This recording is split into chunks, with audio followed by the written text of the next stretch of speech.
Would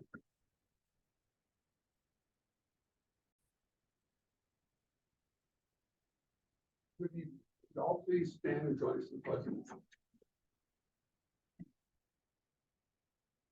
Pledge allegiance to the flag of the United States of America and to the republic for which it stands, one nation, under God, indivisible, with liberty and justice for all.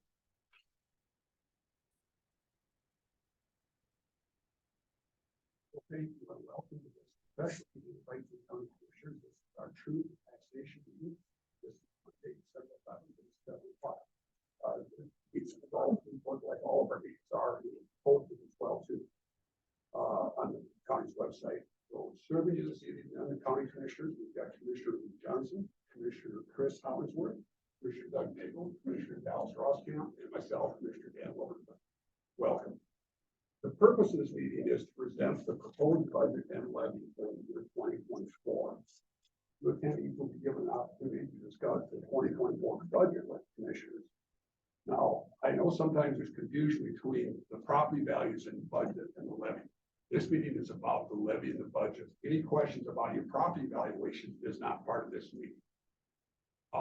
I guess with that being said, I would like to go ahead and turn it over then to Steve Ewing, our county administrator, and he will go ahead and present the truth and taxation information. And when we do have questions, you certainly all are encouraged to welcome to ask questions, but we would ask you to come up to the front to the podium so that your voice will be picked up, again, because we are recording this. Steve? Welcome. Thank you very much. Everyone's got a copy of the truth and taxation handouts there. They're back in the corner. There should be enough for everybody here. If anybody doesn't have one, just make sure you grab one. They're right in the front there. So if you want those to share the information that we're all looking at as well too. If anyone does have questions regarding valuations, I do have our county assessor, deputy county assessor here too, and they're willing to chat with you too outside in the community room if you want to talk about those at the end of the meeting, if you want to do that. Okay. So get my slides going here. Let's see, I find which mouse I want.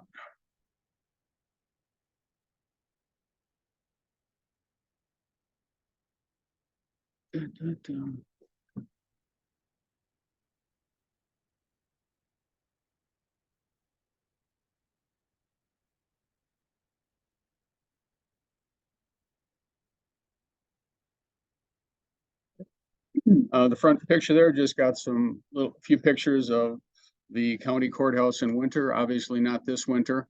Nice view of the lone pine tree way out west of town over on about 20th Avenue.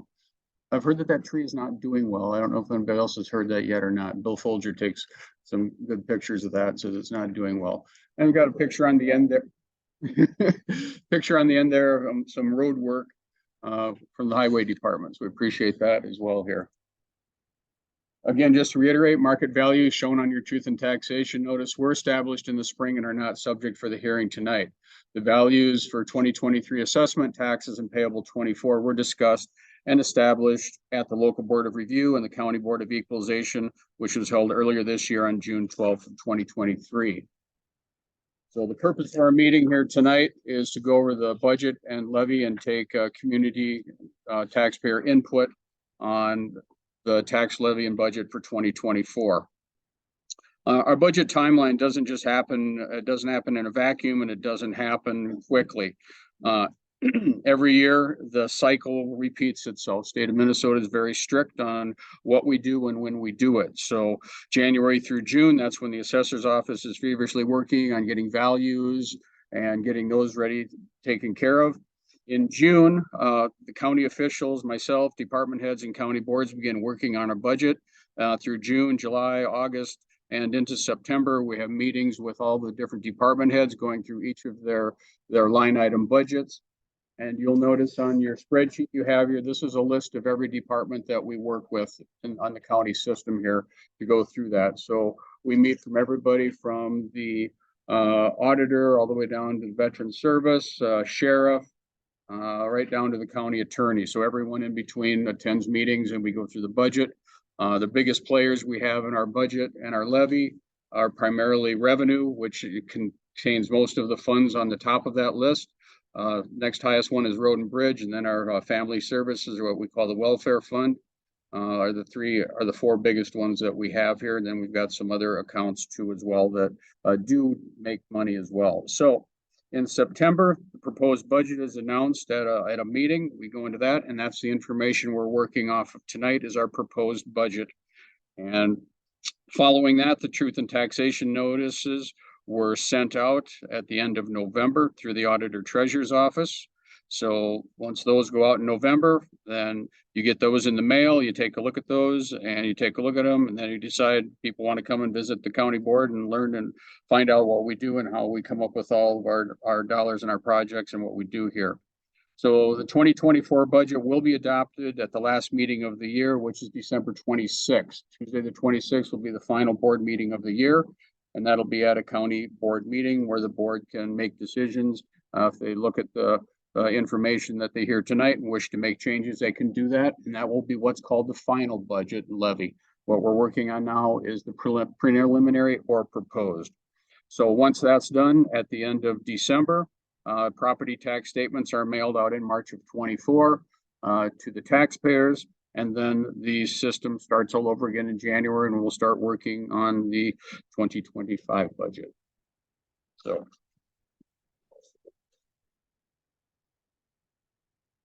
Yeah, go ahead, Mr. Chair. Please feel free to add that. We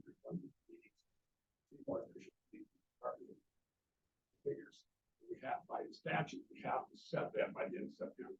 But that amount that we set is not to exceed. So we have the meeting then coming up now December 26th. That when we finalize it, we can reduce it to that amount, but we cannot go any higher than what we set. We level out in September. Thank you, Mr. Chairman. The next slide we have here, we'll talk about that, budget timeline, assessment cycle. This process started actually back in October of 2021. Sales studies from the assessor's office are used to set the values, which ran from October 1st of 21 through September 30th of 2022. The study is used to establish the 1-2 of 2023 values. This is referred to as the 2023 assessment, which is used for taxes due and payable in 2024. So you can see that's not a short process either to get through that. Welcome, come on in.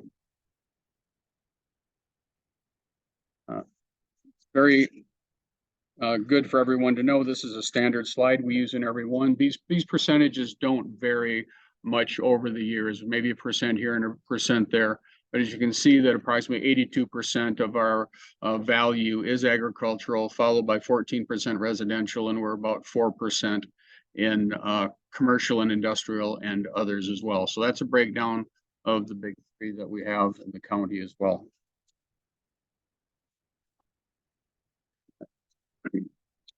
This is a little history slide. This is our levy and program aid of where we've been since 2018.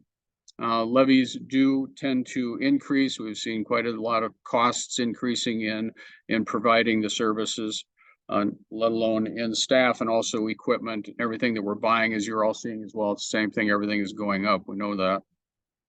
So we've seen one thing that we do have here is program aid. Program aid is money that comes to us from the state. In years past, that's been static, or sometimes it goes down a little bit, but more recently it's been on an upward swing. It doesn't match anything that was going back to us back in the 90s when we were almost close to $1 million in cases, but that's been a downward spiral. And that's all based on what the legislature chooses to do to provide program aids to cities and counties. So a little bit about that. So you can see that what we've done is going through the years is that we've had decreases and increases, and we're finally at a position where we actually are in the positives for our loss of program aid for the first time since I've been around anyway, and a long time before that. We're actually $277 in the positive from where we've been back in the not the good old days, the bad old days of county program aid from the state. The next slide, you see you have that in your packet too. This is the budget and levy. This is what we're talking about tonight. This is what we're planning on doing. So again, we break it out by general revenue, which is on that spreadsheet, is your largest amount of departments and users of it, and then Road and Bridge and Southwest Health and Human Services, or what we would call welfare. And the ditch fund is a ditch fund is only for those that are on the ditch system, and restricted accounts are accounts that generally take in income and pay expenses and are outside of levy. So what we're looking at in revenue is our expenses proposed is 10,907,670. Looking at revenues of 4,163,000. Our county program aid took a nice jump this year. We're up to 749,106, which is quite a nice increase from what we got last year. It's almost a 30% increase in program aid from the 577,005 that we received last year. The state legislature was very generous to counties this time around. It was very nice to see for once. It usually isn't that good. So we're very pleased with that as well. And so we use the program aid against general revenue. See that our proposed levy and revenue is 5,995,394. The final levy in 2023 was 5,216,289. Dollar difference of 779,105, approximately 14.93% increase. Road and Bridge is our next largest department or fund. Expenses totaling 9,166,026, with revenues coming in of 7,661,700. So a proposed levy for this year for Road and Bridge is 1,504,326. From last year is 1,716,411, minus 212,085, which is a 12.35% decrease. Now we get into a little bit ahead of ourselves. I've got some slides from Road and Bridge. I'll have our county engineer, Nick Bergman, talk about that at that point. Southwest Health and Human Services is the next largest one. Their expenses. This is a requirement by the state of Minnesota to provide social service programs. We are a member of Southwest Health and Human Services. There are 6 counties in Southwest Minnesota involved in this. Lincoln, Lyon, Murray, Pipestone, Redwood, and Rock are all part of this group, and we all share the costs for providing the services. We do house social services in the county's building out on North Hiawatha. We own the building, they lease the space. Okay, so that there's generally no revenue that comes in for that. So that is just a straight levy item. And that again is 1,695,648. What we're showing on here is a 7.21% increase, but I can tell you that that amount will come down for the final levy because they did some adjustments there in public health, which is part of revenue, but they dropped that by 15.79%. And also for the human services side, that they did take a smaller 6.20% increase. So that will be 1,679,801 once we get to the final levy on that. So between the two of them, with the 15.79 decrease and the 6.2 increase, about a 9.59% overall decrease, which is pretty nice to see. We're pleased with that. So again, those are our big players. So right now what we're looking at is what you see on your sheets, and what we used for our dollars is approximately 8%, 7.99% is our proposed levy increase for 2024. Beyond that, going with some of our impacts, we are not adding a great amount of staff to the county next year. We're looking at 1 part-time assistant county attorney, and that's the same slide I had last year. So if you know anyone that is an attorney that would like to work for the county attorney's office, please let them know and they can apply for a job. This has been open for 2 years now. The county attorney's business is increasing, and he does need more staff to help with that. So that is on there. Again, mentioned our health and human services levy at 1,679,801 is a 721, but again, that's going to be coming down. That'll be a 6.20. They did finalize that a few weeks ago. So I put on there that will decrease on the final levy. Public health is 134,292, and that will decrease to 113,088. So there'll be a decrease on final levy on that as well. Personnel is, we have approximately 86 staff, including county commissioners, on the payroll here, and we are members of Prime Health, which is a partnership. What are you up to? 34 counties now? 34 counties in that. And we're on, I believe the 5th year of insurance with Prime Health. In the early days of this, we saw some pretty heavy increases on that as they were getting going. They seem to be over the hump now on that. And now we're seeing an average of a 3.2% increase. So we're taking on the share of that, paying that for the family and for single coverage. We are in contract negotiations with all of our groups. We have 4 unions here. We have the deputies local, we have the jailer dispatchers local, we have the road and bridge local, and we also have the courthouse local. So there are 4 union locals that are dealing with for salaries for 24. 2 of the locals, one we have a signed agreement, one we have hopefully a tentative agreement. We'll find out next week. And the other 2 we haven't started meeting yet. We'll meet with them starting on the 19th for the courthouse and the road and bridge department. So we don't have those settled yet. One of our biggest expenses to the budget this year, we did a complete compensation plan, which we termed a full wage and salary implementation study. We contracted with a company named Gallagher. They went through and took a number of our job descriptions and reviewed those. And then also went through a complete wage and market study to see where we are and where we need to be as employers going into the future and how we need to be competitive with the market. And our market is not just government. Our market is also the open market, trying to get employees to work for the county as well. So we need to be competitive with that as well. So the board did decide that that was a very important part of our process. So we did spend on the plan. The plan itself costs us about $20,000 to do the study. But as far as what the cost to the budget was proposed, $659,000 is what we're working on of the total cost of the implementation of the study. So our salary for everybody on the payroll was approximately $5,292,000 in 2023. And we're looking at approximately $5,953,000 going into 24.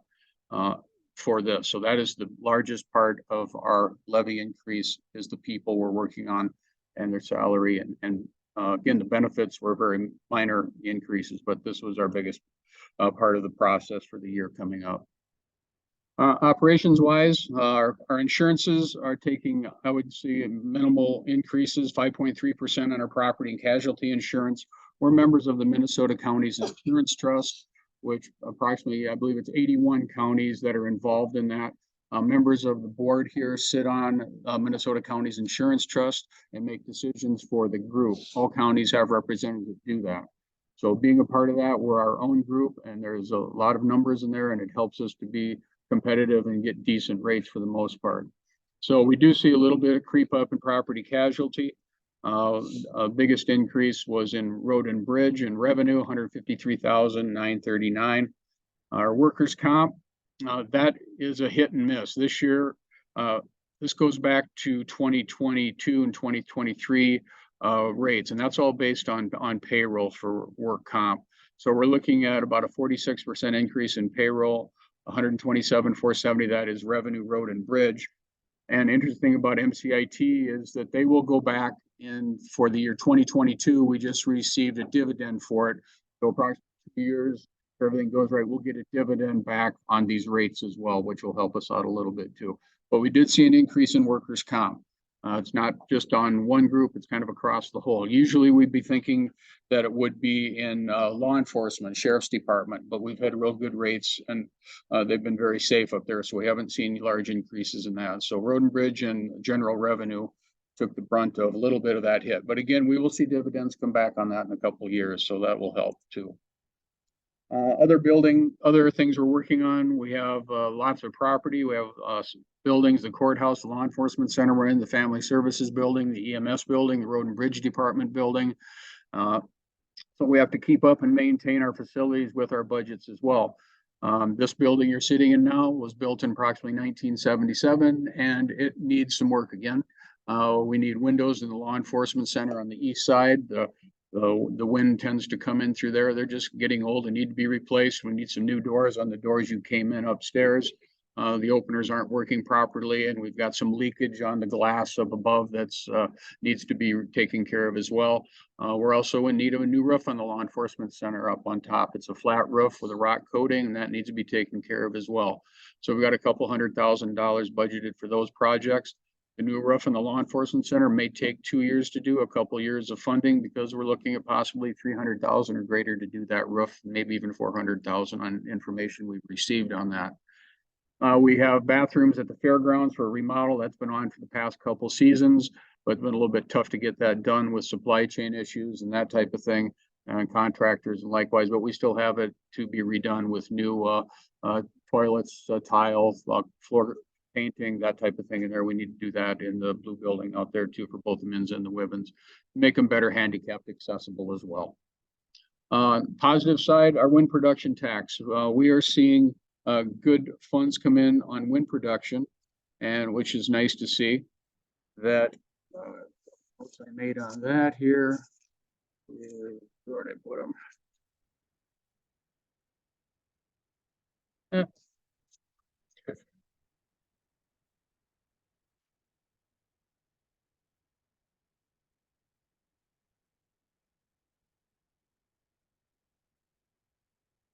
Come back to when I find it. I just have it here right in this minute. But our wind production tax in 2023, we received 963,000, up from 879 and 879.45 in 2022. Sorry, did I put it on the slide this morning? Never mind. We get funds from big corporations and also small ones as well. Right now, we have 159 towers. I just did check the form this morning. We have 159 wind towers producing in Pipestone County and they put out in 2022 1,163,316 megawatt hours of power, and we get us a part of that tax to help us. That's been a very good benefit. The only issue we run into occasionally is when they do curtailment and shut them off when the wind's blowing too hard and we don't have enough transmission capacity to handle it all. So that's been in a way, it's been a real good help to the county's budget and levy to do that. Go ahead.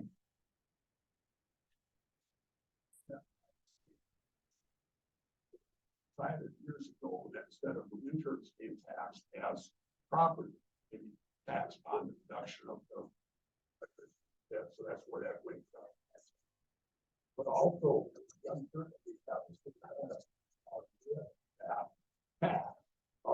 we felt that it was important for us not to get too dependent on that, how the state can take away sometimes as well too. So that's why we're very careful that we don't rely on that too much. We still want to make sure that we're still self-sustaining as well. Thank you. A couple other things of worthwhile mentioning. The Historical Society, we appropriate, they're looking at a $50,000 appropriation this year, up $6,000 from last year approximately. Senior citizens, we appropriate $6,000 a year to them.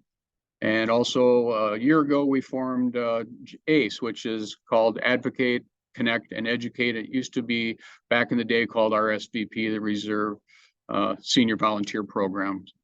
And they are their levy that we put forth that this is our second year in that actually going now since we did it last year.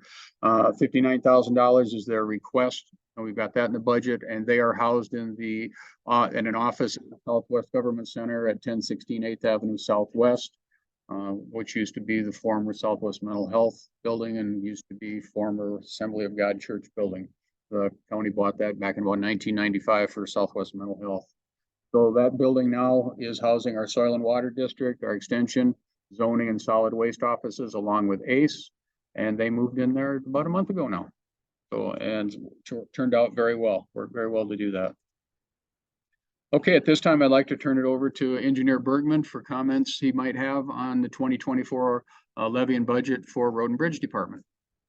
Hello, I'm Dick Bergman, I'm the county engineer, and I'm just going to give you a few extra details on our levy here.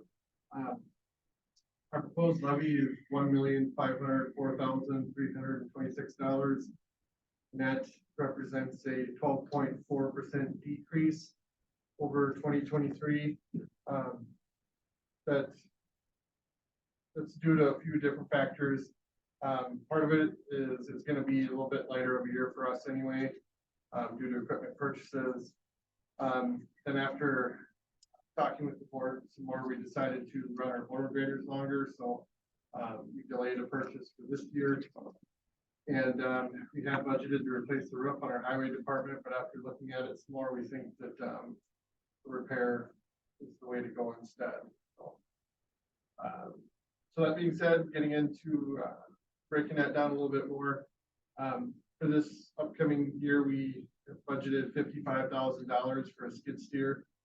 That'll replace the one that we currently have. We originally had a motor grader in there for $350,000, but we're delaying that for a few years. We're budgeting $160,000 for half of a plow truck. We'll do the other half next year, I think. We're looking at adding on to our shop. Sheriff's office is looking for some extra room. So I think we do that together with them. We had some money budgeted this year for that. So we've been working at that a couple years. So for 2024, we have $137,000 in the budget for that. Budgeted $30,000 for half of new GPS surveying equipment setup. A couple years ago, we stuck a couple thousand into our shop heater. That time the plumber said that it was in pretty tough shape and should be looking at replacing that in a couple years. So be 3 years down the road then. I also worked with the board earlier this year, and we had some old equipment reserves, and we decided to use some of that money to offset our upcoming expenses. And then lastly, I listed that roof repair.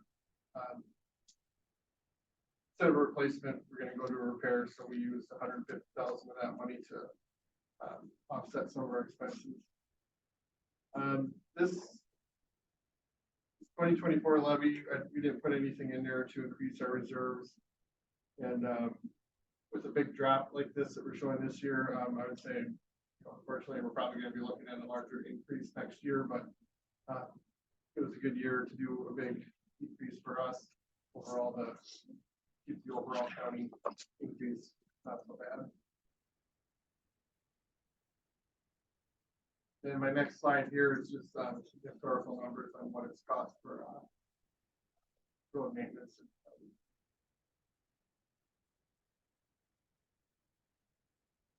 Thank you. Any questions, comments from the board? Okay. Okay. A few more, another information slide here. Efforts to reduce and keep our levy steady.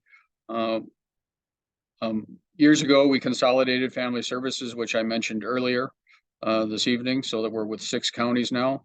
We have consolidated county transit with UCAP. That's been going on for quite a number of years. That's a net zero to us, basically. The only cost that we have to that is we have a share when they need to buy a new bus. And we put that in several years ago. And actually, they were planning to buy it, I believe, 3 years ago. And I think they're finally getting the bus this year. So it's on order. Yeah. Yeah. Maybe it'll sometime in 24, maybe it'll show up for them. We have initiated a voluntary reduction in hours program. We have 2 employees currently working on that policy at 32 hours a week. We have combined our emergency management and emergency medical services ambulance director into one position. And also our veteran service officer also does dual duty as a deputy emergency management director. So we have 2 deep in that position to help in case of a disaster situation. The county did implement a wheelage tax a number of years ago, and that generates approximately $162,000. And an aggregate tax, the wheelage tax goes to Road and Bridge. And we also have an aggregate tax, which is a small tax that's used when gravel is mined, and that's shared with the county and the townships as well. So that does help offset Road and Bridge expenses as well. Another couple of things I didn't have on a slide, but I alluded to earlier in the meeting when I first got started that the state actually did help counties in this year, especially go into 24 and 23. Actually, right now, we have the state redid the whole probation correction service system there. And we actually saw an increase in 2024. We'll be getting an additional $69,894 in probation assistance. So what that means is that in 2024, we'll have $86,488. And in 2023, we would be paying only $16,594. So we have a 65% decrease in cost for probation as the state is picking up more of that. We're taking in approximately every month, they're sending us a check for probation costs for about almost $8,000 a month is what we're going to, and that's continuing onwards. So that is a great help. We have our office here in the courthouse. We do have an adult probation, and then we have a juvenile probation as well, which is helping. We have one staff that works for the county, and she does get reimbursed through Pipestone and Murray County as well. And our probation agent also does, Jeff Arndt, he works also for Murray County as well. Again, I mentioned our county program aid. We saw an increase in that of almost 30% increase for 24. Another thing we did part of revenue is we are seeing our interest rates actually increasing finally. I had budgeted 171,000. We took in actually 171,000 in 2023 so far. And our estimate for 2024, talking with the auditor treasurer, we decided to move the needle up to 205,000 for 2024. So if that comes to fruition, which we have no reason to think it won't go up, that'll increase by almost 20% and give us another $34,000 in income for investments as well.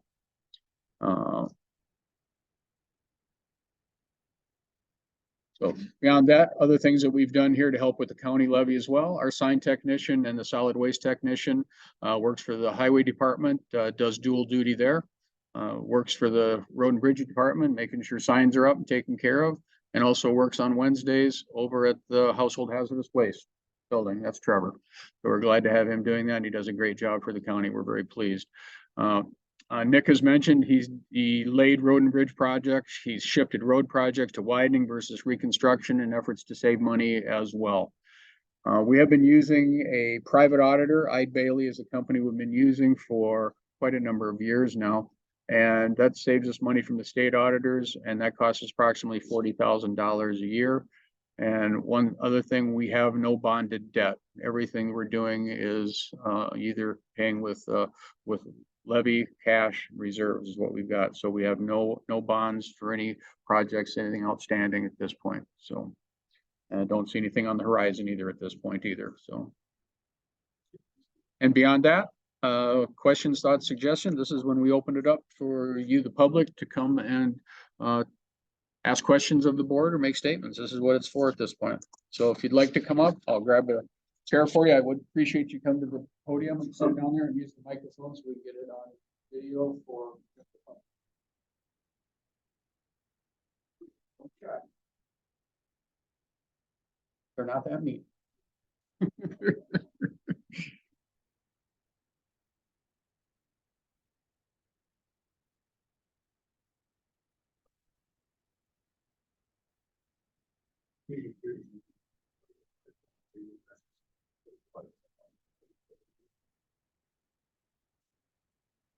Careful if you don't kick the can down the road literally too far, because someday you might have to pay for that. We have an issue to take care of. We got to the road base and corridors. But still, you mentioned the water graders. Last water grader, what was the cost of that last one we bought? 900. Yeah, I think we paid $274 to move. Yeah, I have to look for it. Yeah, we traded. Well, I can't remember the exact breakdown, but it's trying to make sense of that.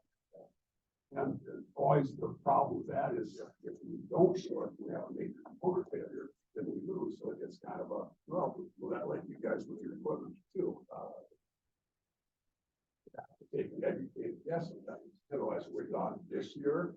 The equipment is obviously it's in good shape, and we've also moved that the resale value of those has been appreciated as well too. So we decided to go ahead with the increased cost for new ones. We're going to run it next year. So that was just one of the costs that you measure. Some of the other ones you mentioned too. But in any case, I want to thank all of our department heads for their frugality These people realize that this is tax money that's being spent, and that they spend it very wisely, so. Take pride in the fact that we'd like to be able to say that we never had a levy increase. That's not practical. That's not growing. You have to grow. You have to stay current. We have to be good stewards of your money, and we believe we're doing a good job of that. And we also have to take care of the needs of the community as well too, to find that balance. So, but again, if anybody's got any questions at all, we encourage you to come forward. You're certainly welcome. Thank you. A brave soul. Yeah. Yeah, but you have to introduce yourself as well, so everybody knows who you are.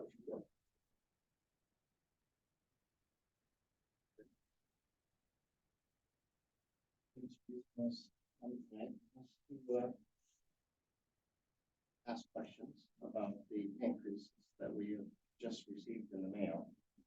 So I guess the bigger question is to ask you, because most of the people that showed up tonight probably don't know, like I don't, because I've never been to a meeting like this prior. When we get our notice that things have gone up drastically, when are we supposed to raise our attention to you if it's not tonight? Because that's what's printed in the literature is tonight. So when is it that we are supposed to come and ask About your about evaluation. the valuations, and if we don't agree with the increase? When is the proper time for that? Last year, June 12th. That's when you have, this is the tax notice, not the valuation notices. So you should see your valuation notices before this. Chris, am I right on that?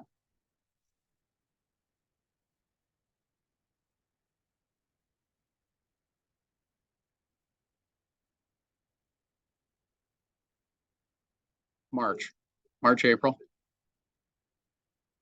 of course, that's not assessed value. You understand how that works. Does that have also the increase on it? Does that have the increase of what the tax limit? It's tricky, what it was last year and what it was.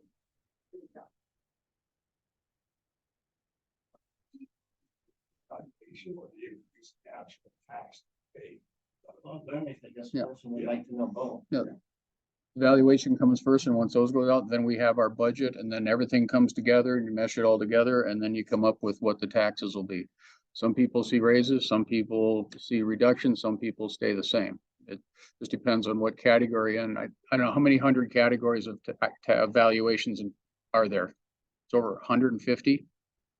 At least, depending on, there's so many different programs, things people can be under to get valuation reductions, veterans, the elderly, there's all kinds of different programs, and you don't know what those are until those valuation notices go out and you take a look at what your values are for the coming year.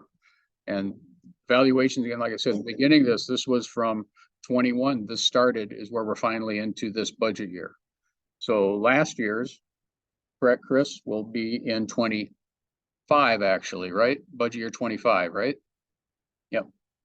So what you saw in your statement coming up. So this actually goes back almost 2 years before we get to this. And again, it's all of your taxation is on there, your townships. If you lived in a city, you'd have township, city, school district, and if there was a special taxing district, you might have as well. But the big three, you're out in the rural area, are going to be school district, township, county. So those are three, and more than likely, you're probably going to see the county ones being the greater part of it. But you might get also some sort of I would say, way not necessarily not a discount, but of what do you have? There's aids that come out too to help bring those down in your values.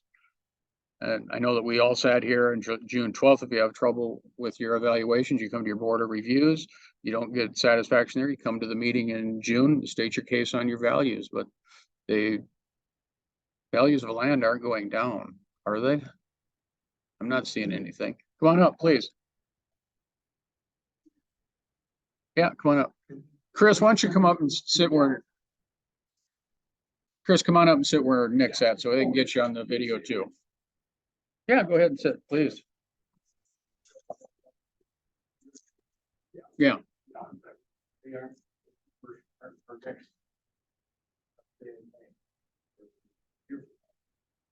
Right. Dan, so. Hi, Dan. How can we have one section of ground that multiple of these go up 13%, we have one at 65%? As far as the values of the land themselves? Yes. Mhm. And maybe Chris can shed a little light on that, but this is about the levy on values we have, pushing the values, Chris can maybe. I'm looking at based on evaluation notice, that's what you taxation. Mhm. Interest at the bottom. A lot of that, some of them go up more than others, is because of the tier limit, the ag tier limit. It's at 2.15. So all the land that you have up to 2.15 goes at 5.5. Everything over that, once it gets over that threshold, it goes at 1%. So it depends on, values go up, tier shifts, and so that parcel might have fell out of that tier. Now it's Mhm. that's the other rate. There's a lot of factors that go into that. Oh, yeah. We'd be happy to, if you want to stop in the office, we can look at it. I guess I'm not following that at all because all the other parcels went up 13-16%. Mhm. And then we have one at 64.6. So Yeah. all like your own, so. Yeah, and that's like.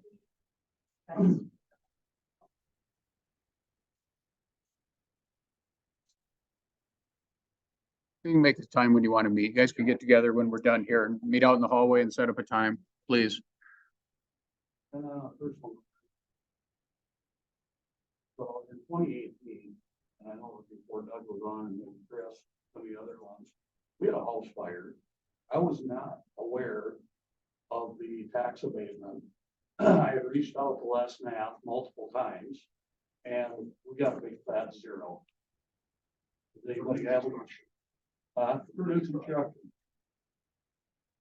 It was supposed to get brought to this board by Les. And I don't think it ever did. Does anybody have any comments to that? Well, if Les didn't bring it to the board, we wouldn't know about it. I mean, what we have is an application process. It's very simple, takes about 2 minutes to fill out.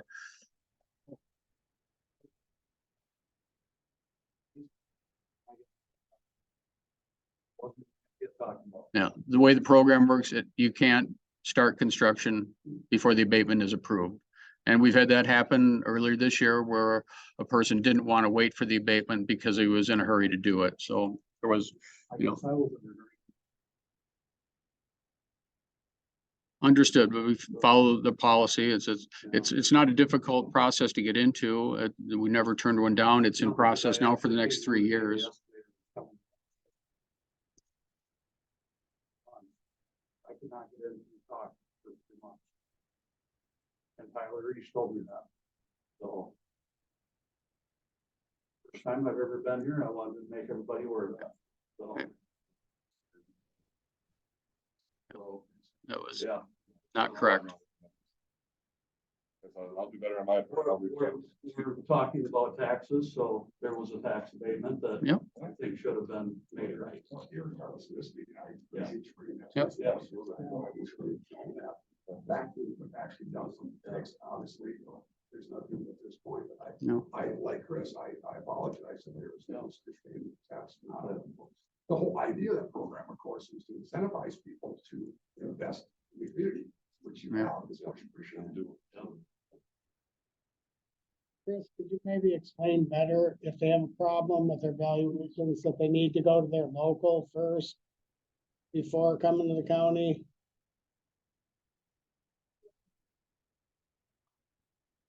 Valuation notice, and that tells you what your value is going to be.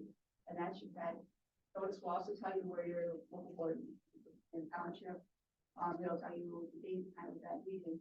And you go to that meeting to talk about your value, that's your time to do that. And if you don't get the results you want at the meeting, then you can go to the county board, because that is your window of time to. talk about that. But you have to go to the local in order to come to the county later. Mhm. And if Yep. they've got a good basis for their appeal, we certainly can take action on that. Mhm. There are times that things you look at as correct. So Mhm. it's not like it's not like an automatic, no, it's like, come bring the case to us, let's look at it and Right. justify it, absolutely. Right.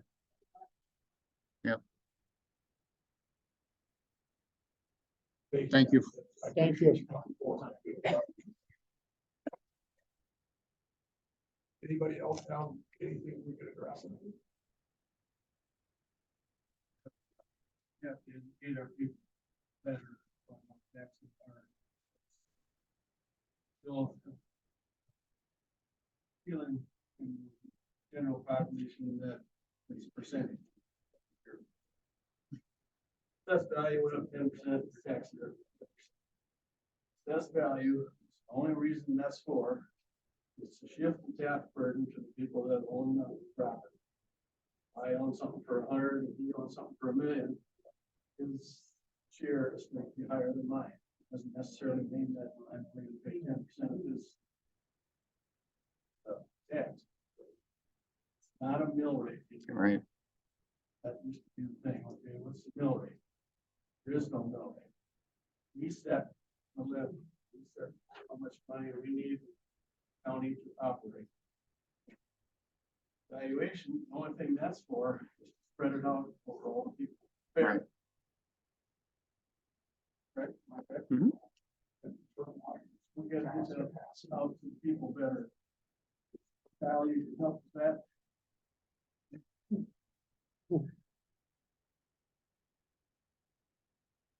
Yeah, the term is tax capacity. So tax capacity basically is the value of all the properties within the county Mhm. that are subject to tax. And that's what we use as a basis for how we divide up our revenue to operate. You heard any value to the whole county? That numbers with that some one time. Not yet. It's amazing what the capacity of the whole county is. Yeah, it's a big number. Mhm.